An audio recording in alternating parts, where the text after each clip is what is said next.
menggunakan quiz ya. Jadi boleh di scan barcode-nya ya. Di scan barcode-nya. Oke, dan dicoba silakan dijawab pertanyaannya. Ini mengingat materi hukum perdata ya. Oke. Sudah selesai? Sudah, Bu. Oke, kalau dilihat ya hasilnya ada yang bagus, ada juga yang tidak, ada juga yang sedang. Nah, kita coba review secara langsung ya. Oke. Kalau mengingat lagi hukum perdata itu ya, apa yang terlintas di pikiran mahasiswa sekalian jika mengingat kata-kata hukum perdata? Hukum perdata itu adalah hubungan antara orang-orang individu Individu. atau individu Hah? dengan kelompok bisa Antara individu lalu terus apa lagi? Tadi ada badan hukum. ada badan hukum. Hukum privat. Ada lagi apa?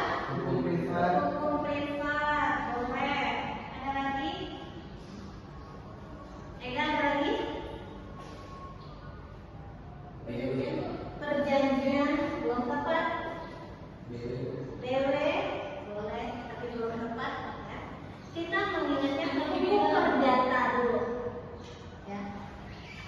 Hukum adalah aturan ya kan, yang mengatur hubungan antara individu atau orang-orangan ya dengan individu lainnya ataupun badan hukum lainnya. Mengatur hubungan antara individu dengan individu ataupun individu dengan badan hukum. Konsep yang dibilang Ega tadi adalah bagiannya ya. Bagiannya itu perjanjian. Nah, itu yang membedakan dengan ada lagi hukum pidana, ada lagi hukum tata negara. Ya kan? Kalau HTN mengatur hubungan antara masyarakat dengan negara. Itu sih dengan negara. Kalau tata negara mengatur apa? Kalau hukum tata negara, ingat nggak? Apa yang diatur di dalam hukum tata negara?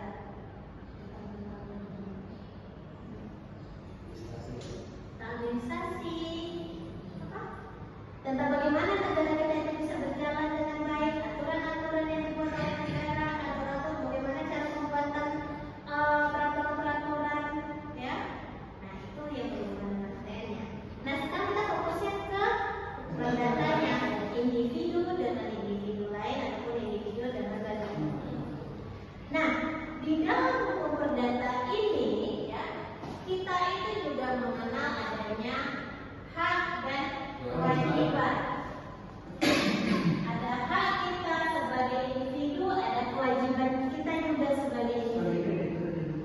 Sebagai individu di dalam perjanjian ada hak kita, ada kewajiban kita. Ya. Nah, sekarang di dalam proses hukum acara lagi, ketika kita mengingat kata-kata acara dulu deh, apa yang terlintas di kepala kalian? Acara dulu nih, acara. Ketika mengingat kata-kata acara, ada kegiatan, boleh ada rangkaian kegiatan. Apa lagi? Secara ada urutannya, ada prosedur. Kalau acara kan susunan acara, bisa tertata dia sampai di penutupnya. Ya kan, dari pembukaan sampai penutup gitu kan, kalau acara kan ya terstruktur kan ya. Nah begitu pun di hukum acara perdata, kita bagaimana melihat proses penyelesaian perkara itu, proses beracara itu dari awal sampai keluarnya putusan, ya kan? Nah kita lihat di sini. Nah mana dia? Apa yang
di bidang perdata.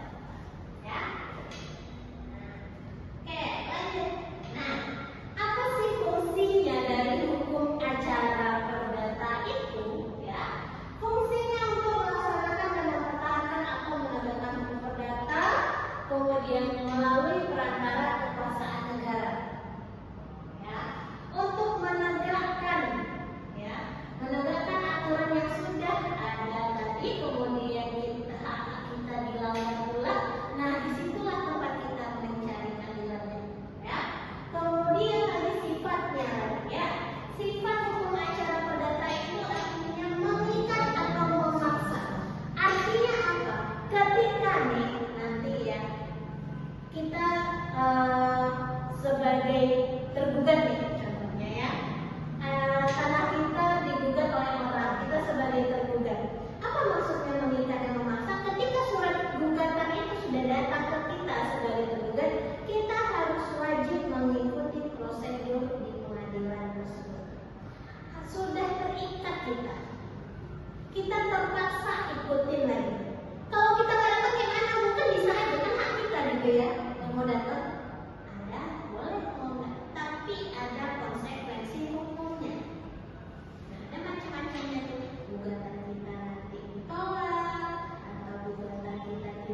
ini kalau di acara perdata, biaya datangnya dari si penggugat saya. Kalau di pidana, ada biaya nggak? Nggak ada, semua ditanggung sama negara. Ya, kecuali kalau kita ngambil pengacara dari luar itu beda lagi ceritanya ya. Tapi ini proses biaya masukin gugatan, biaya nanti fotokopinya, biaya untuk ngirimin relasnya ke tergugat, itu datang biaya dari kita. Jadi ketika kita mau masukin gugatan nih, ada biaya yang sudah ditentukan dari awal. Itu dia di perdata, biaya datang dari kita, ya. Kemudian lagi tidak ada keharusan mewakili. Artinya nggak wajib mau pakai pengacara atau tidak. Tidak ada keharusan mewakili. Boleh kita sendiri aja yang maju di persidangan, ya, tanpa adanya pengacara. Itu dia terkait dengan usaha acara. Ada yang mau ditanya? Bebas? Apa aja? Atau ada kasus yang pernah terjadi? Nah gini Bu, sebenarnya Bu, Boleh? bagaimana masalah sutra PP 23/94 dari sini saya mau tanya tentang azas hukum perdata itu Bu. Kan di situ persidangan terbuka untuk umum, sedangkan hukum perdata itu kan terlibat dalam hukum waris, perceraian, termasuk semua itu Bu. Nah di sini kalau seandainya kan di situ persidangan terbuka untuk umum, kalau kita melaksanakan persidangan perceraian itu tidak terbuka untuk umum Bu. Iya. Kenapa itu bisa dijadikan itu azas Bu? Sedangkan azasnya persidangan terbuka untuk umum. Kenapa orang yang bisa masuk? Sama kayak di pidana. Di pidana kan suasana kan tidak boleh juga kan ya. Nggak boleh orang lain nonton kan ya. Nah, jadi memang hanya pengecualian kecil saja, pengecualian tertentu saja. Secara umum kasus umum memang boleh, tapi kan satu kalau di perdata ada perceraian tidak boleh. Tapi waris kalau di waris. Kalau waris yang ibu tahu ya, yang ibu tahu itu tidak boleh dua atau tiga ya, satu lagi itu bukan masalahnya enggak ketahuan ini ya, pokoknya yang berkaitan dengan hukum keluarga ya, itu tidak boleh. Tapi yang lainnya itu boleh. Tapi secara umumnya rata-rata kan boleh, ya hanya seperti itu. Kalau yang di pidana hanya khusus anak ya. Kalau KDRT gimana ya? Asas dari Beda sesuatu juga nggak boleh ya. nggak boleh juga. Itu dia. Oke? Ibu.